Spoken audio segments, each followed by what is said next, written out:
Good morning friends, मैं सुभाष और मेरा चैनल शुभ क्लासेस में आपका स्वागत है। आज मैं फिर से आपको बिहार बोर्ड का फर्स्ट शिफ्ट का क्वेश्चन का डिस्कशन करने जा रहे हैं। हमने पार्ट फर्स्ट में आपको डिस्कशन करवाया था जो 1 से लेके 50 तक का क्वेश्चन है, जो हमने 1 से 50 तक क्वेश्चन का डिस्कशन कर चुके हैं। आगे हमको पार्ट 2 में आपको बोले थे कि पार्ट 2 में हम 50 से 100 तक का क्वेश्चन करेंगे। आइए अब हम डिस्कशन करते हैं बाकी बचे क्वेश्चन का। देखिए क्वेश्चन नंबर क्या है मेरा 51 बोलने का मतलब है, इसमें क्वेश्चन है यदि द्विघात समीकरण क्या है ax² plus bx plus c is equal to 0 हो और a is not equal to 0। यहाँ देखिए बोलने का मतलब है a अगर 0 हो जाता तो क्या होता, ये क्वाड्रेटिक इक्वेशन होता, द्विघात समीकरण होता? नहीं, ये एक रैखिक समीकरण हो जाता। क्या हो जाता? रैखिक समीकरण। इसीलिए यहाँ पे हिंट्स दे दिया a is not equal to 0। बोलने का मतलब ये क्या है? द्विघात समीकरण। तो द्विघात समीकरण में के दो मूल होते हैं, अल्फ़ा और बीटा। हमसे पूछा क्या है? अल्फ़ा और beta. Alpha plus beta is equal to होता है -b/a। जानकारी के लिए समझ जाइए, alpha into beta is equal to होता है c/a, -b/a होता है अल्फ़ा प्लस बीटा और पुट सम ऑफ रूट्स, इसी को बोला जाता है सम ऑफ रूट्स, मूलों का योगफल, और इसको मूलों का गुणनफल। मूलों का योगफल क्या होता है? -b/a और मूलों का गुणनफल होता है c/a। हमसे पूछा है सिर्फ अल्फ़ा प्लस बीटा का वैल्यू क्या हो जाएगा? बोलिए -b/a, जो हम लोग क्वेश्चन नंबर 51 का आंसर क्या हो जाएगा? a। आते हैं नेक्स्ट क्वेश्चन 52। यदि समीकरण 3x² - 10x + 3 is equal to 0 हो का एक मूल दे दिया है, यानी अल्फ़ा दे दिया हो, बीटा पूछ रहा है, यानी बीटा दे दिया हो, अल्फ़ा, कोई एक मूल दे चुका है, क्या दिया? इसको सॉल्व करेंगे, इक्वेशन को क्या करेंगे? सॉल्व करेंगे। सॉल्व करने के बाद हमको 2 रूट्स आएंगे, हमको एक रूट्स पता है, सेकेंड रूट्स निकल जाएंगे। क्या करना पड़ेगा? 3x² - 10x + 3 is equal to 0। Then क्या करेंगे? मिड टर्म निकाल के क्या कर सकते हैं? बोलिए 3x² लिख सकते हैं ना, 3 × 3 क्या होगा? 9, 3 × 3 9, 3 × 3 क्या लिख सकते हैं? 9। बोलिए अब इसको तोड़ेंगे तो क्या लिख सकते हैं? 3x², इसको लिख सकते हैं ना 9 × 1। बोलिए 9x माइनस क्या करेंगे? x प्लस क्या करेंगे? 3 इज इक्वल टू 0। 9x और इसको x को ऐड किए तो क्या है? 10x। आइए कॉमन ले लेते हैं। कॉमन लेने के बाद 3x कॉमन लेंगे तो क्या होगा? x - 3, और यहाँ से -1 कॉमन लेंगे तो x - 3 इज इक्वल टू 0। क्या होगा? 3x - 1 into x - 3 is equal to 0। तो x का वैल्यू क्या आएगा? 1/3, एंड दूसरा क्या आएगा? x is equal to 3। हमको पता था क्या दिया है? एक रूट्स दे दिया है, फर्स्ट रूट दे दिया है, क्या दिया है हमको? मूल दे दिया है 1/3। तो दूसरा मूल क्या हो जाएगा? दूसरा मूल क्या हो जाएगा मेरा? देखिए यहाँ पे दूसरा मूल क्या हो जाएगा? 3। दूसरा मूल क्या हो जाएगा मेरा? 3। फर्स्ट मूल दे दिया है तो सेकेंड मूल मेरा क्या हो जाएगा? 3। आइए क्वेश्चन नंबर, नेक्स्ट क्वेश्चन, यानी क्वेश्चन नंबर 53। इसका आंसर क्या होगा? पता चला ना, इसका आंसर हो जाएगा 3, यानी ऑप्शन नंबर डी। आइए द्विघात समीकरण क्या बोला है? द्विघात समीकरण 9x² + 6x क्या है? 9x² + 6kx + 4 is equal to 0। तो बोला है मूल वास्तविक और समान है। इफ़ क्या है? बोलिए मूल वास्तविक और समान, रियल एंड इक्वल है। मूल क्या है? रूट्स। इफ़ रूट्स आर क्या है? Roots are equal. क्या है? Roots are equal. रूट्स जब इक्वल कब होंगे? जब b² - 4ac is equal to क्या होगा? 0। यहाँ पे हमको दे चुका है कि क्या दिया है? a इज इक्वल टू होगा, बोलिए a इज इक्वल टू क्या है? 9, b इज इक्वल टू क्या दे दिया है? 6k, and c is equal to क्या है? 4। वैल्यू पुट करते हैं, क्या करेंगे? बोलिए a की जगह पे क्या रखेंगे? 9, पहले b है ना, b की जगह पे 6k का क्या करेंगे हम लोग? होल स्क्वायर -4 इंटू a की जगह पे क्या रखेंगे? 9, और c की जगह पे क्या रखेंगे? 4 इज इक्वल टू 0, यानी 36k² इज इक्वल टू हम लिख सकते हैं, मल्टीप्लिकेशन कर दीजिए, दिक्कत क्या है, इसको इक्वल के दूसरे साइड ले चलते हैं, ठीक है। यानी 4 इंटू 9 इंटू 4 रहने दे रहे हैं क्योंकि कटने वाला है। 9 कितना बार जाएगा, 9 9 4 जा, 4 से 4 कट गया, यानी के स्क्वायर इज इक्वल टू क्या हो गया 2, के इज इक्वल टू क्या हो गया रूट अंडर 2, रूट अंडर 2। तो रूट अंडर जब 2 है तो क्या लिख सकते हैं, नहीं 4 है ना, क्या बचा मेरा, यहाँ देखिए बचा क्या मेरा 4, यहाँ पे क्या होगा 4, तो के इज इक्वल टू क्या होगा प्लस माइनस क्या होगा, जब भी रूट से जब भी कोई चीज़ निकलता है बाहर, यानी रूट से कोई भी नंबर बाहर निकलते हैं तो क्या होते हैं, प्लस और माइनस दोनों में होते हैं, क्योंकि रूट के अंदर कोई फ़र्क नहीं पड़ता है। -2 रहे इंटू -2 फिर भी +4 हो जाएगा, अगर +2 इंटू +2 रहे फिर भी क्या हो जाएगा, बोलिए 4 हो जाएगा। समझ में आ रहा है, तो इसका आंसर हो जाएगा option number C, option number C. आइए क्वेश्चन नंबर, नेक्स्ट क्वेश्चन में आते हैं। क्वेश्चन नंबर क्या है मेरे पास, क्वेश्चन नंबर 54। 54 में क्या है, 54 में दिया है, दिख रहा है ना इसमें, 54 में क्या दिया है देखिए, 54 में दिया है 4y square plus 4y plus 1 is equal to 0। मूलों का योगफल देखिए, वहाँ बताए थे, यहाँ पे मूलों का योगफल क्या है, मूलों का योगफल अल्फा इंटू बीटा क्या होगा c/a। अब देखिए alpha into beta is equal to क्या होता है c/a, c/a। c बोलने का मतलब क्या है यहाँ पे 1, एंड a बोलने का अर्थ क्या हुआ 4, क्या हो गया alpha into beta is equal to 4।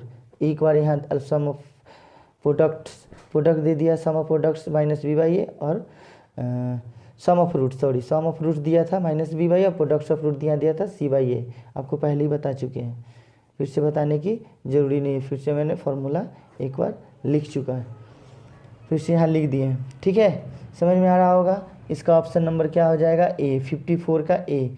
आते हैं 55 में, क्या है 55 में, जिसको समझ में नहीं आ रहा है एक बार स्क्रीनशॉट लेकर इसको अच्छे से समझने का कोशिश कीजिएगा। हम हर एक पॉइंट पे क्वेश्चन नंबर इंडिकेट कर दे रहे हैं, आप भी अपना क्वेश्चन इंडिकेट करके, नहीं समझ में आ रहा है तो एक बार आप स्क्रीनशॉट इसका ले सकते हैं, स्क्रीनशॉट लेकर इसको समझने की कोशिश कीजिएगा, ठीक है। आते हैं क्वेश्चन नंबर 55। बोला है x + 2 और 3x, x + 2 3x और 4x + 1 का समानांतर श्रेणी में हो तो x का मान क्या होगा, समानांतर श्रेणी में हो तो x का मान क्या होगा। देखिए फ्रेंड्स, इसमें क्या बोल रहा है 55। आते हैं क्या है बोलिए 55 में क्या बोला है, यदि x + 2 और 3x और 4x + 1 में समांतर श्रेणी में हो, क्या है एक समानांतर श्रेणी में है, क्या है अर्थ समांतर श्रेणी में हो तो x का मान क्या होगा, बोलिए। एक इसमें है AP में है अर्थमेटिक मीन, एक इसमें है AP में है समानांतर में है। समानांतर में क्या होता है, एवरी 2 पॉइंट्स का डिफरेंस क्या होता है इक्वल होता है, ये दोनों का डिफरेंस जो होगा अगले 2 पॉइंट्स के बीच के डिफरेंस का क्या होगा इक्वल होगा। तो हम लिख सकते हैं 3x माइनस क्या करेंगे बोलिए x + 2 इज इक्वल टू होगा, यह है ना सेकेंड, यानी 4x + 1 माइनस क्या हो जाएगा 3x। अब इसको सोल्व करके देखते हैं क्या आंसर आता है, 3x - x - 2 is equal to हो जाएगा, ये दोनों में से सब्ट्रैक्ट होगा तो x + 1, इसको सब्ट्रैक्ट करेंगे तो 2x - 2 is equal to x + 1, x को एक तरफ लाएंगे यानी 2x - x is equal to 1 + 3, x is equal to क्या हो जाएगा 3, मेरा क्या हो जाएगा x is equal to 3, x is equal to क्या हो जाएगा बोलिए 3, यानी 55 का आंसर क्या हो जाएगा 3। 56 आते हैं, 56 क्या बोल रहा है 56 क्या बोल रहा है, समानांतर श्रेणी 0 क्या है 0 -4 -8 एंड -12 में सर्वो अंतर क्या है, इसका डिफरेंस क्या है, हर एक पॉइंट के बीच का डिफरेंस क्या है, हर एक 2 पॉइंट के बीच का डिफरेंस क्या है। देखिए -4 क्या करेंगे -4 प्लस क्या करेंगे 0 इज इक्वल टू क्या होता है, सेकेंड टर्म में से फर्स्ट टर्म को क्या कर दिया जाए सब्ट्रैक्ट किया जाता है, तो यहाँ क्या हो जाएगा -4 और चेक करके आगे देखिए, यानी -8 में किस सब्ट्रैक्ट करेंगे क्या करेंगे बोलिए, सब्ट्रैक्ट करेंगे किसको, -4 को। तो क्या आ जाएगा बोलिए मेरे पास, यहाँ -8 है, माइनस माइनस क्या हो जाएगा प्लस, यानी -8 में से +4 गया तो क्या हो जाएगा -4। लिख सकते हैं क्या हो जाएगा मेरा आंसर, -4। आते हैं नेक्स्ट क्वेश्चन 57 में पूछा है क्या है, समांतर श्रेणी दिया हुआ है, समांतर श्रेणी दिया हुआ है 57 क्या दिया हुआ है बोलिए, 14 9 4 -1 -6 डॉट डॉट का 12वां पद। इसमें क्या बोला है, 12वां पद क्या होगा, 12वां पद है, ठीक है, 12वां पद बोला है, यानी पहला पद दे दिया है, दूसरा पद अब हमको दे दिया, यहाँ पहला पद a बराबर दे दिया क्या बोलिए 14, दोनों के बीच का डिफरेंस क्या होगा, minus difference d equal to क्या होगा बोलिए 4 -9, तो क्या हो जाएगा -5, d दे दिया मेरा क्या -5, और n हमारा को पता है 12 पूछ रहा है, फॉर्मूला पुट कीजिए, बोलिए 12वां पद निकालने के लिए, 12वां पद निकालने के लिए क्या करेंगे, a माइनस n-1 इंटू क्या होता है d, क्या होगा n-d, ठीक है। आइए रखते हैं वैल्यू पुट करते हैं,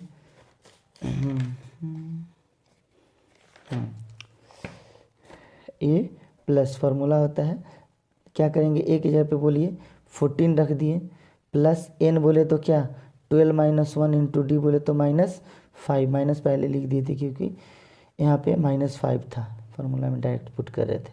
14 प्लस क्या करेंगे बोलिए 11 इंटू क्या करेंगे -5, क्या कर सकते हैं बोलिए 14 माइनस क्या होगा 55, तो नहीं लिख सकते हैं, 14 क्या होगा -41, इसका आंसर क्या हो जाएगा -41।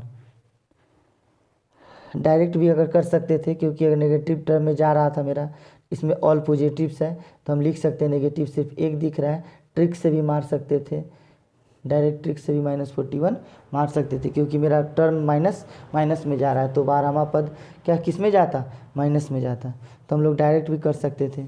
चलिए ठीक है, आते हैं नेक्स्ट क्वेश्चन।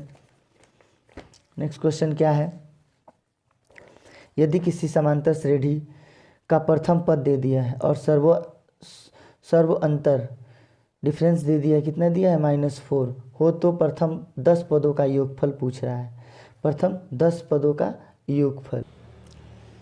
चलिए निकालते हैं, क्या कर सकते हैं बोलिए, यहाँ पे फॉर्मूला होगा पद योगफल इजिकल टू होगा, योगफल इजिकल टू हम लिख सकते हैं, क्या लिख सकते हैं बोलिए, योगफल इजिकल टू होगा n/2 और 2a plus n-1 into D, दोनों के बीच के डिफरेंस हम निकाल सकते हैं। n कितना दिया है मेरे पास, टोटल पद कितने हैं, प्रथम 10 पदों का पूछ रहा है, यानी 10/2, और फर्स्ट पद क्या है प्रथम 2 इंटू 13 13 प्लस n तो पता है हमको कितना है 10-1 इंटू डिफरेंस कितना है -4, इसको करते हैं सॉल्व, यानी ये कट गया 5 हुआ, 5 इंटू बोलिए क्या कर सकते हैं 13 2 जा 13 दूना 26 प्लस यहाँ क्या हो जाएगा 9 इंटू -4,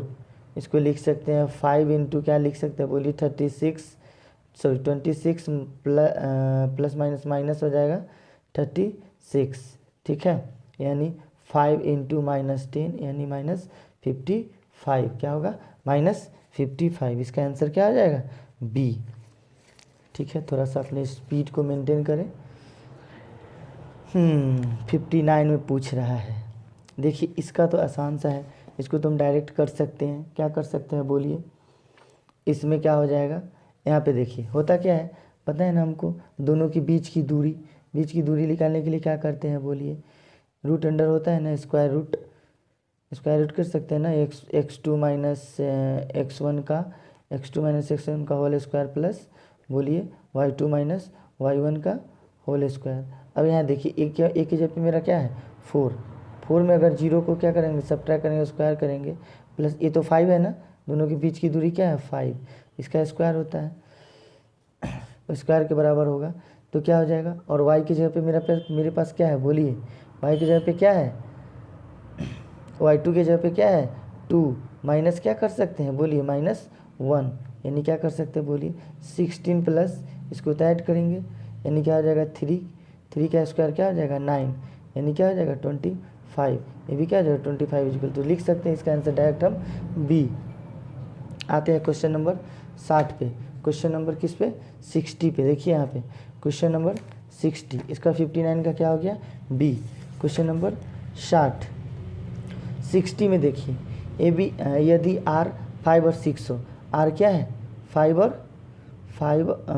और 6 है, ठीक है, बिंदु ए और बी, ए क्या है बिंदु ए और बी, ए कितना होगा बोलिए 5 होगा, और बिंदु बी कितना होगा 4 एंड वाई, ठीक है, और ए आर दे दिया है कितना मध्य बिंदु है ना, ए बी से मिलाने वाली मध्य बिंदु है, आर क्या है मध्य बिंदु है कितना बोलिए 5 एंड 6, हमको पता है ये तो चल गया पता ना, एक्स इजिकल टू होता है x1 plus x2 divided by क्या, x1 plus x2 divided by, बोलिए क्वेश्चन कहाँ है मेरा, हाँ ठीक है, तो क्या हो जाएगा डिवाइडेड बाई 2, यानी बोलने का मतलब क्या हो गया 6 + 4 डिवाइडेड बाई 2, यानी क्या 5, ये तो पता है हमको, ठीक, देन उसी प्रकार क्या कर सकते हैं बोलिए 5 तो था, अब यहाँ 6 y इजिकल टू क्या होगा y1 plus y2 divided by 2, यानी 6 हमको पता है y1 कितना पता है 5, y2 तो पता नहीं है, y2 निकालना है y, तो y बाई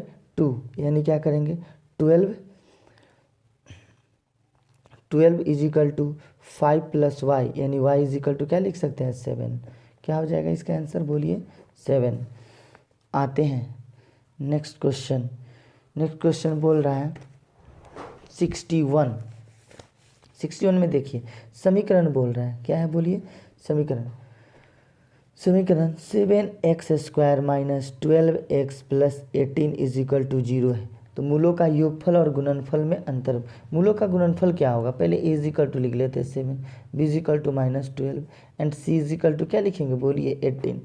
अब मूलों का योगफल यानी अल्फ़ा प्लस बीटा, अब भाई क्या करेंगे अल्फ़ा इंटू बीटा, अनुपात पूछा है दोनों का अनुपात, इसका क्या होता है -b/a होता है, इसका क्या होता है मूलों का गुणनफल बोलिए c/a, इसको लिख सकते हैं ना -b/a इंटू ए ऊपर चला जाएगा, जो अंश होता है हर में हर अंश में चला आता है सी, ए से खत्म हो गया -b/ क्या लिख सकते हैं सी, डायरेक्ट कर सकते हैं -b बोलने का मतलब क्या माइनस और -12 बाई क्या कर सकते हैं ए बोलने का -b और सी बोलने का मतलब 18, यानी लिख सकते हैं 12/18, 6 2 जा 6 3 जा, यानी कर सकते हैं ना 2:3, 2:3, क्या होगा 2:3। आते हैं क्वेश्चन नंबर 62, देखिए 62 क्या बोल रहा है ax² + bx + c = 0, मूल बराबर होगा तो क्या होगा b² - 4ac, क्या होगा का मूल बराबर है तो c का मान ज्ञात करें, मूल बराबर है तो क्या होगा b² - 4ac = 0, तो b² = लिख सकते हैं 4ac, तो c = क्या होगा b² / 4a, क्या होगा b² / 4a, समझ में आ रहा है b² / 4a।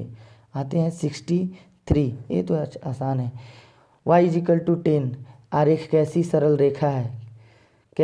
सरल रेखा होगी, तो x अक्ष के समानांतर होगी। देखिए होता क्या है ना कि अगर हम y का 10 लेंगे, y का वैल्यू अगर 10 लेंगे तो क्या होगा x अक्ष के समानांतर होगी, क्यों, क्योंकि हर एक पॉइंट पे ना y x का जो भी पॉइंट लेंगे उसमें y हमेशा क्या होगा 10 होगा, क्या होगा y हमेशा क्या होगा 10 होगा, y हमेशा क्या होगा 10 होगा, इसलिए इसको बोल सकते हैं यह x अक्ष के क्या होगी समानांतर, x अक्ष के क्या होगा समानांतर, क्या होगा x अक्ष का समानांतर, यानी 63 का आंसर क्या लिख सकते हैं a। आइए अभी इसी में देखिए यहाँ तो होता है पॉजिटिव, अगर ये x है तो x डैश है, ये y है तो ये y डैश है, ठीक है। आते हैं 1 यहाँ पॉजिटिव में जाएगा 1 2 3 4, यहाँ पे क्या आएगा -1 -2 -3, यहाँ पे क्या होगा -1 -2 -3 -4, ऊपर पॉजिटिव होता है 1 2 3 डॉट डॉट 2 यहाँ। अब पूछा है कि तृतीय चतुर्थांश में बिंदु निम्नलिखित में से कौन सा तृतीय चतुर्थांश में, इसमें कौन आएगा, पहला दूसरा तीसरा, इसमें कौन आएगा। इधर भी नेगेटिव होगा और इधर इस चतुर्थांश में क्या होगा, दोनों पॉइंट क्या होगा, एक -3 होगा तो माइनस क्या होगा 4, दोनों क्या होगा नेगेटिव होगा, क्या होगा दोनों क्या होगा नेगेटिव होगा। आंसर क्या हो जाएगा बी। आते हैं क्वेश्चन नंबर 65। 65 क्या बोल रहा है, यदि समांतर श्रेणी में प्रथम पद a और सर्वांतर क्या है d है तो इसका प्रथम n पदों का योगफल क्या होगा, n पदों का योगफल फॉर्मूला होता है n/2 बड़ी ब्रैकेट होगा 2a plus n-1 into D, क्या होगा आंसर ऑप्शन नंबर सी। ठीक है, आइए 66 क्या है, समांतर श्रेणी 2 7 12 का 10वां पद क्या होगा, डायरेक्ट लग कर सकते हैं। 2 7 12 डिफरेंस कितना है, डी कितना है। आते हैं 66, ए कितना हुआ मेरा, देखिए ए इजिकल टू 2 हो गया, डी इजिकल टू क्या हो गया बोलिए, दोनों का अंतर डिफरेंस 12 में से 12 माइनस 7 यानी बोले तो क्या 5, तो हम डायरेक्ट 10वां पद क्या हो सकता है बोलिए, यानी 2 प्लस यानी 10 पद है ना, n इजिकल टू क्या है, n इजिकल टू क्या है 10 यानी 2 प्लस n यानी 10-1 इंटू डी बोले तो 5 यानी लिख सकते हैं ना, बोलिए क्या लिख सकते हैं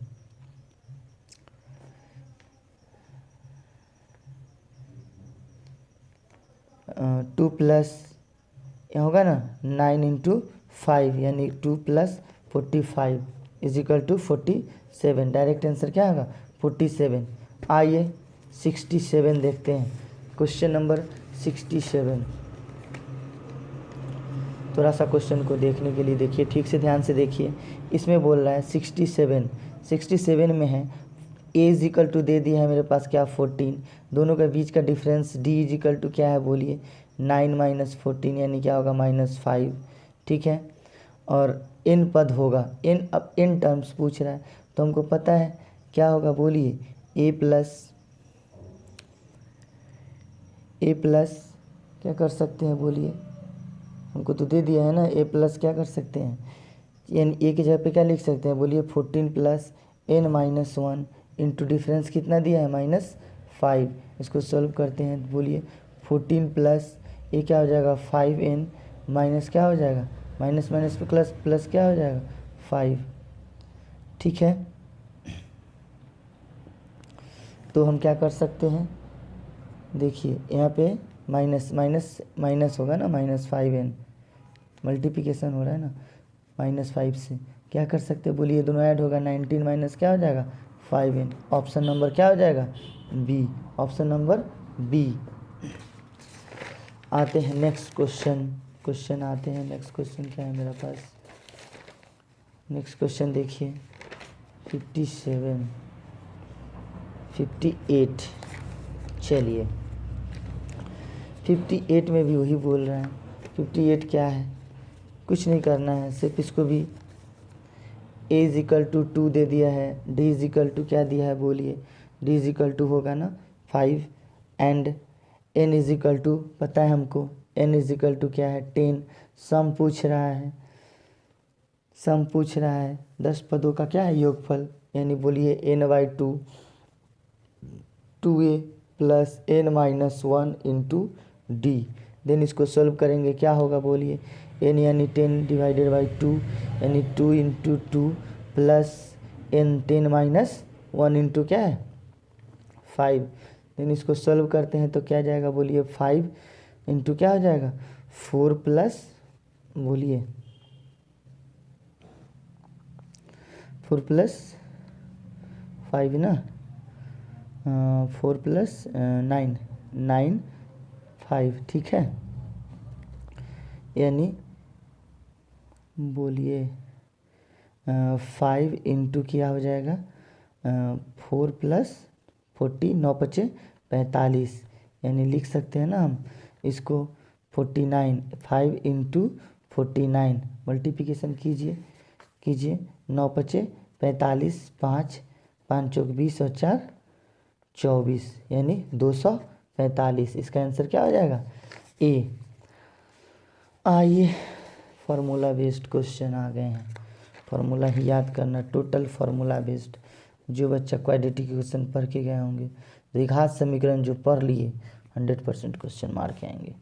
x square plus b x plus c equal to 0 में एक्स का मान डायरेक्ट एक्स इजिकल टू होता है, क्वाड्रेटिक फार्मूला है minus b plus minus root under b square minus 4ac by 2a। Direct option number C. कुछ नहीं करना था। ये दोनों के बीच की दूरी पूछ रहा है। बीच की दूरी निकालने के लिए क्या बोलेंगे, 9 और 3 एवं 5, बिंदु 9 और 3 और क्या बोल रहा है 15 और 11 की बीच की दूरी। बीच की दूरी क्या होता है बोलिए, बीच की दूरी करते हैं ना x1, बोलिए क्या है, बोलिए x2 कितना है मेरे पास, यानी 15 माइनस 9 प्लस बोलिए 11 माइनस 3 क्या होगा, 15 माइनस 6 का स्क्वायर प्लस बोलिए 6 का स्क्वायर प्लस 8 का स्क्वायर रूट अंडर होगा ना इसका। तो क्या कर सकते हैं, डिफरेंट डिस्टेंस है ना, डिस्टेंस बीच की दूरी, यानी दूरी इज इक्वल टू लिख सकते हैं, यानी हो जाएगा 36 प्लस 64 यानी root under 100 is equal to क्या होगा 10। क्या हो जाएगा आंसर इसका 10। आते हैं क्वेश्चन नंबर, ये कितना क्वेश्चन था बोलिए 70। स्क्रीनशॉट ले लीजिएगा, जिसको समझ में ना आए स्क्रीनशॉट ले लीजिए, स्क्रीनशॉट लेके समझने का कोशिश कीजिए। 71 यानी 71 नंबर क्वेश्चन दे दिया है। tan थीटा इजिकल टू क्या है 4/3। पता है हमको tan थीटा, यानी ये क्या होता है राइट एंगल ट्रायंगल। आइए क्या होगा बोलिए right angle triangle. Right angle triangle में क्या होता है बोलिए, एक कोण कितना डिग्री का होता है 90 डिग्री का, ABC। हमको tan दिया हुआ, tan में क्या होता है लंब और आधार, लंब और आधार 4 और 3 दे दिया है। जब ये 4 और 3 दे दिया है तो निकल जाएगा ना कर्ण, लंब और आधार दे दिया है, कर्ण नहीं निकलेगा। बोलिए कर्ण इजिकल टू क्या होता है लंब स्क्वायर। लंब स्क्वायर बोले तो 4 का स्क्वायर रूट अंडर 4 का स्क्वायर प्लस क्या होगा बोलिए 3 का स्क्वायर, यानी रूट अंडर क्या होगा 16 प्लस 9, यानी बोले तो रूट अंडर 25 या तो 5। ये कितना हो गया 5। अब जो भी पूछे निकाल सकते हैं। बोलिए क्या पूछा था साइन थीटा, बोलिए क्या है बोलिए sine theta plus cos theta. Sine theta का वैल्यू क्या होगा बोलिए लंब बटा कर्ण, यानी 4/4/5 और कॉस थीटा का 3/5। एलसीएम ले लेंगे तो क्या हो जाएगा 5 एलसीएम होगा तो 4 प्लस 3 यानी क्या होगा बोलिए 7/5। इसका क्या आंसर हो जाएगा 7/5, यानी ये बोले तो सी। आते हैं अब cosec theta minus cos theta का होल स्क्वायर आप सोल्व कीजिएगा और इसका आंसर क्या आ जाएगा बी। नहीं कर सकते हैं, लाइए हम करके दिखा देते हैं आपको। क्या कर सकते हैं बोलिए थोड़ा सा, see cosec theta minus cot theta का होल स्क्वायर। बोलिए क्या कर सकते हैं, इसको चेंज करते हैं 1 साइन थीटा माइनस बोलिए cos theta by sine theta का होल स्क्वायर लिख सकते हैं इसको साइन थीटा। इसको क्या लिख सकते हैं बोलिए 1 माइनस कॉस थीटा का होल स्क्वायर, और इसका भी क्या होगा होल स्क्वायर। इसको चेंज कर दिए, इसको 1 माइनस कॉस थीटा बाई इसको 1 माइनस कॉस स्क्वायर थीटा, इसका होल स्क्वायर है। यहाँ पे आप आइए इसको 2 बार लिख सकते हैं 1 minus cos theta into 1 minus cos theta, इसको A square minus B square, यानी एक बार 1 plus cos theta into 1 minus cos theta, cut गया equal to 1 minus cos theta by 1 plus cos theta. ये हो गया RHS निकल गया है ना मेरा, यानी बी यही लाना था ना हमको, आ गया दिखा दिए ना आपको। चलिए आते हैं नेक्स्ट। ये तो है ना आर त्रिज्या वाले कोई वृत्त है, वृत्त में थीटा कोण वाले त्रिज्या खंड के संगत चाप की लंबाई होती है। चाप की लंबाई क्या होगी बोलिए 2 पाई आर क्या होगी 2 पाई आर थीटा, ये गलत है 2 pi r theta by 360, 2 pi r theta by 360 क्या होगा 2 पाई आर बाई 360, यानी इसका आंसर क्या हो जाएगा बी। चलिए नेक्स्ट आते हैं, पता ही इसको क्या कीजिए साइन में बदल दीजिए। इसको साइन में बदलिए, कॉस में बदलिए, कट के क्या आ जाएगा 1।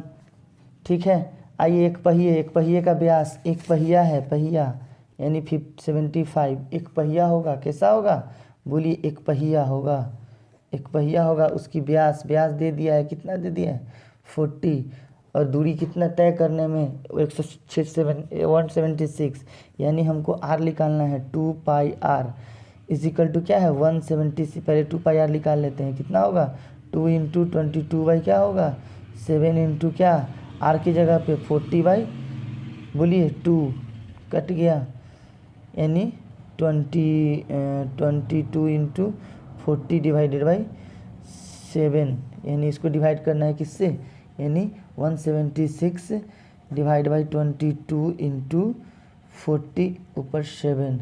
ठीक है। ये 8 बार जाएगा और ये 5 बार जाएगा। कहाँ गलती की है? इसमें क्या कर सकते हैं बोलिए, इसमें हम इसको पहले सेंटीमीटर में है तो इसको मीटर में चेंज करते हैं, ये जाएगा 20 बार, यानी कि बोलिए 7 दूना 14, 140 राउंड चक्कर,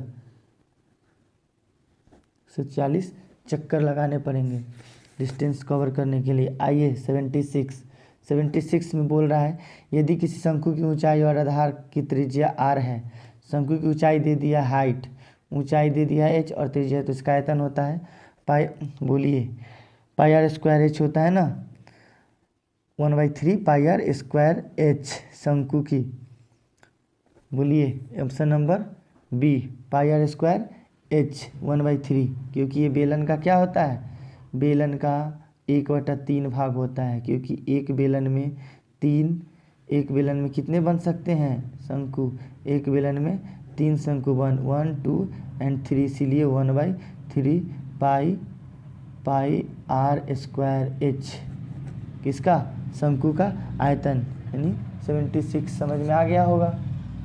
आते हैं नेक्स्ट, देखिए इसको भी वैसे ही निकालेंगे, निकालिए आप लोग, क्या करेंगे बोलिए, बेलन का संपूर्ण पृष्ठ क्षेत्रफल, बेलन का संपूर्ण पृष्ठ क्षेत्रफल निकालिए, क्या दिक्कत है, निकालिए आप लोग, इसका आंसर आ जाएगा, डायरेक्ट सोल्व करके निकालिएगा। ठीक है। 2 पाई r स्क्वायर 2 पाई r होगा, 2 पाई r h होगा और प्लस 2 पाई r स्क्वायर होगा। ठीक है। संपूर्ण पृष्ठ क्षेत्रफल, इसको जब सोल्व कीजिएगा तो 2992 आएगा। ठीक है। बी 2 पाई r h सोल्व करके देखिएगा, नहीं समझ में आए तो देखेंगे टाइम। यदि किसी गोला की त्रिज्या 3 गुनी कर दिया जाए तो आयतन कितना हो जाता है बोलिए, 27 गुना। आते हैं नेक्स्ट, यदि किसी घन का विकर्ण की लंबाई, घन की विकर्ण क्या होता है बोलिए, √3a, घन का विकर्ण क्या होता है √3a, घन का विकर्ण क्या होता है बोलिए √3a। आते हैं, घन का विकर्ण क्या है √3a, तो हम निकाल सकते हैं इससे, बोला है क्या आयतन निकालने के लिए, √3a इजिकल टू क्या है 6, 3 से 3 a इजिकल टू क्या है 6। संपूर्ण पृष्ठ क्षेत्रफल पूछा है किसका, घन का संपूर्ण पृष्ठ 6a स्क्वायर होता है, 6 इंटू 6 यानी बोले तो 216, क्या होगा 216 सेंटीमीटर स्क्वायर, क्या होगा सेंटीमीटर स्क्वायर, यूनिट देख लीजिए। क्षेत्रफल पूछा है, संपूर्ण क्षेत्रफल सेंटीमीटर स्क्वायर। आइए फिर से वही है, किसी शंकु का वक्र पृष्ठ क्षेत्रफल दे दिया है, त्रिज्या दे दिया है, तिर्यक ऊंचाई पूछा है, निकाल लीजिए क्या होगा बोलिए 20 सेंटीमीटर। वक्र पृष्ठ क्षेत्रफल बोलिए क्या होता है पाई r l, क्या होगा pi r l is equal to बोलिए 880, पाई बोले तो 22/7, r बोले तो 14, l बोले तो l 880, इसको काटिए 4 बार जाएगा। ठीक है। 7 2 जा, इसको काटिए 20 बार, यानी l इजिकल टू क्या हो जाएगा 20 सेंटीमीटर। आंसर नहीं समझ में आया स्क्रीनशॉट लीजिए और आराम से समझने की कोशिश कीजिए। किसी वृत्ताकार क्षेत्र की परिधि 4 पाई मीटर है तो उसकी त्रिज्या क्या होगी यानी परिधि क्या दिया है 2 पाई आर इजिकल टू क्या दिया है 4 पाई, यानी 2 से 2 बार में गया, पाई से पाई गया, आर इजिकल टू क्या होगा 2 मीटर। डायरेक्ट देखिए और समझने का कोशिश कीजिए, बार बार बोल रहे हैं। अगर आपको स्पीड लग रहा है तो आप क्या कीजिए, वीडियो को रोककर स्क्रीनशॉट लेकर उसको समझने की कोशिश कीजिए। देखिए यहाँ पे 6 सेंटीमीटर त्रिज्या अर्धवृत्त की कुल परिमिति क्या होगी, बोलिए। अर्धवृत्त की कुल परिमिति देखिए क्या होता है अर्धवृत्त। अर्धवृत्त कैसा होता है, ऐसा होता है। अर्धवृत्त कैसा होता है, ऐसा होता है, ठीक है। और नीचे से क्या होगा, ए होगा, यहाँ आर होगा, आर होगा। अर्धवृत्त पूरा का क्या होता है 2 पाई आर, और आधा का क्या हो जाएगा डिवाइड बाई 2 करेंगे, कट गया 2 यानी पाई आर प्लस, लेकिन परिमिति पूछा है 2 आर होगा प्लस क्या होगा 2 आर, ठीक है। यानी हम लिख सकते हैं पाई के जगह पे क्या देंगे, बोलिए।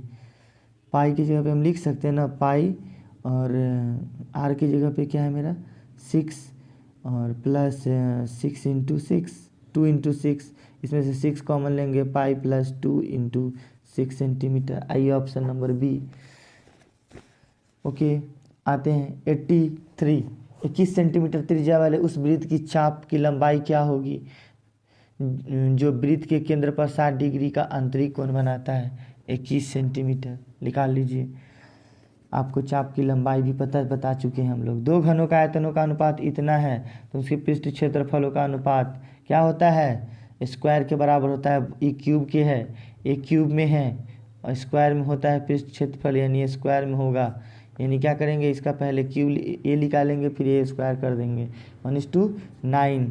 84 का क्या हो जाएगा, ऑप्शन नंबर सी। 83 का ऑप्शन नंबर बी। आइए नेक्स्ट 85। 85 में क्या बोला है, यदि किसी एक बेलन जिसकी आधार की त्रिज्या 80 सेंटीमीटर और ऊंचाई 20 सेंटीमीटर हो तो संपूर्ण एवं वक्र पृष्ठ क्षेत्रफल का अनुपात क्या होगा 5:1। क्या होगा 5:1। माध्यिका पूछा है फिर से, क्या होगा 86 माध्यिका बोले तो 8, 7, 12, 15, 10, 9 और 11 क्या है 1, 2, 3, 4, 5, 6, 7। ये तो आराम से कर सकते हैं। आपको क्या बोले थे, सबसे पहले इसको बढ़ते हुए क्रम में सजाना है। बढ़ते हुए क्रम में अरेंज करने के लिए क्या करेंगे, 7, 8, 9, 10, 11, 12 एंड 15, 2, 4, 6, 7। अब क्या है बोलिए, ऑड है तो क्या करेंगे, कुछ नहीं है हमको, बोलिए 3 इधर से हटा देना है, 3 इधर से, तो क्या हो जाएगा, बोलिए क्या हो जाएगा 10। यानी इसका आंसर क्या हो जाएगा, माध्यिका 10 हो जाएगा। बहुलक के लिए कुछ नहीं करना है, इसका बहुलक 1, 2, 3, यानी सबसे ज़्यादा अधिक बार आएगा 50, इसलिए इसका बहुलक क्या हो जाएगा 50। आते हैं क्वेश्चन नंबर 88। क्वेश्चन नंबर 88 का ऑप्शन नंबर ए, ठीक है। 89, यदि किसी घटना के घटने की प्रायिकता पी है और तो उसके नहीं होने की प्रायिकता क्या होगी। देखिए हम बार बार बोलते हैं कोई भी प्रोबेबिलिटी 0 से बड़ा और 1 से छोटा होता है, यानी 0 और 1 के बीच में होता है। क्या होता है, 0 और 1 के बीच में होगा और बराबर होगा, 0 और 1 के बीच में हो सकता है। तो क्या है, इस सब क्या होगा, इस सब क्या है 1 के अंदर में, 0 और 1 के बीच में है। बट यहाँ क्या होगा, पी क्या है 1 है, ठीक है, पी क्या है 1 है, एक कभी नहीं हो सकता है, सिर्फ बीच में हो सकता है, इसलिए इसका ऑप्शन नंबर नहीं हो सकते हैं पूछा है इसमें, इसलिए इसका ऑप्शन नंबर क्या देंगे हम लोग, सी। आते हैं 2 पासों को एक बार फेंकने पर 5 आने की प्रायिकता क्या होगी। इसका होगा ऑप्शन नंबर बी 1/6, क्योंकि एक बार 5 आने का 1/6 इंटू फिर दूसरे पासे के लिए 1/6 यानी 1/36, ठीक है। पूछा है बिंदु 5, 6 - 5 एवं 2 और 11 को जोड़ने वाली रेखाखंड के मध्य बिंदु का नियामक यदि 2 और पी हो तो पी का मान ज्ञात करें, ठीक है। आइए ये तो आसान है, इसमें क्या करना था, बोलिए क्या करें, 11 माइनस है ना 11 p इज इक्वल टू कर सकते हैं direct p is equal to 11 minus 5 divided by 2 यानी 6 डिवाइडेड बाई 2 यानी क्या 3। इसका आंसर क्या हो जाएगा 3। बिंदु 6 -6 और -7 का कोटि क्या हो जाएगा बोलिए -6। एक्स अक्ष का समीकरण होता है जब एक्स अक्ष का समीकरण पूछे तो y 0 होगा, अगर y अक्ष का समीकरण पूछे तो x इज इक्वल टू 0 होगा। ठीक है। Sec square theta minus cot square 80 degree is equal to क्या होगा सेक स्क्वायर थीटा। सेक को हम कर सकते हैं, बोलिए क्या कर सकते हैं। आते हैं न्यू पेज में।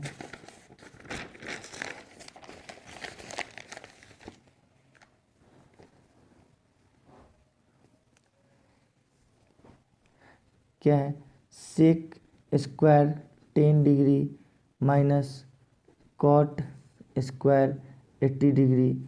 इसको क्या कर सकते हैं sec square 90 minus 80 sec 90 minus 80 minus cot square 80 degree लिख सकते हैं। इसको हम sec 90 minus theta cosec square theta यानी 80 degree minus cot square 80 degree is equal to 1। क्या होगा 1।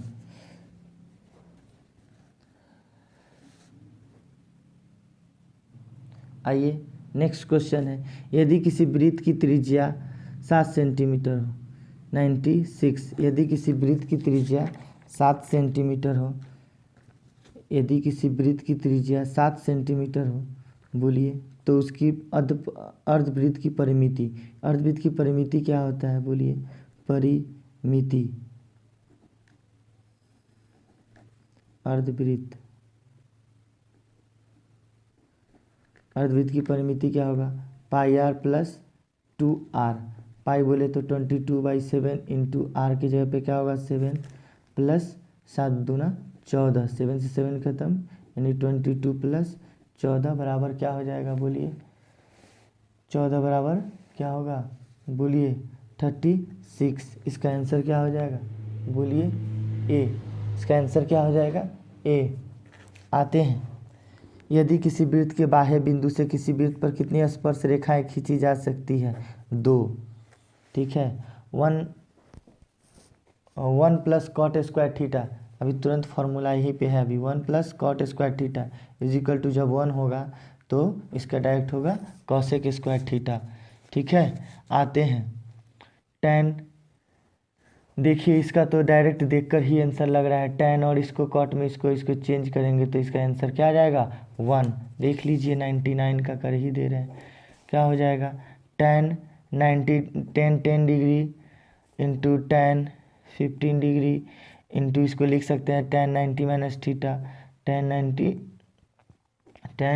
90 माइनस 15 डिग्री और tan 90 माइनस 10 इसको लिख सकते हैं tan 10 इंटू tan 15 इंटू 1/, इसको कॉट लिख सकते हैं तो कॉट को 1/, कॉट लिखनी है ना कॉट 15 इंटू कॉट 10। इससे कॉट इससे खत्म, इससे ये खत्म 1/, क्योंकि होता है cot 10 degree is equal to 1/, tan 10 degree.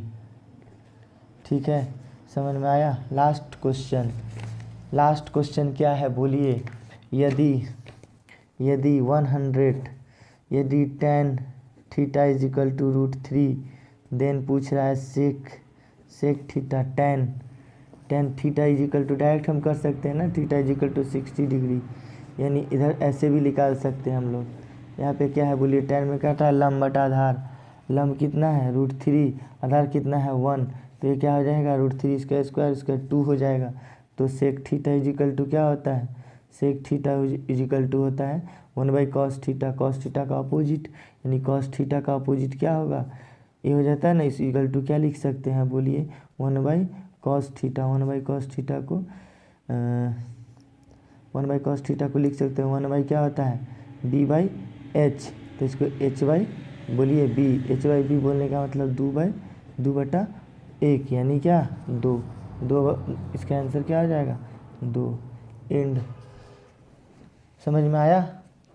ये हुआ मेरा फर्स्ट शिफ्ट का टोटल क्वेश्चन, 2 पार्ट में बने हैं। पार्ट 1 आपको पहले दे चुके हैं और पार्ट 2 जो अभी 100 तक करवा चुके। वीडियो अच्छा लगा हो तो लाइक करें और ज़्यादा से ज़्यादा शेयर और सब्सक्राइब करें। Thank you.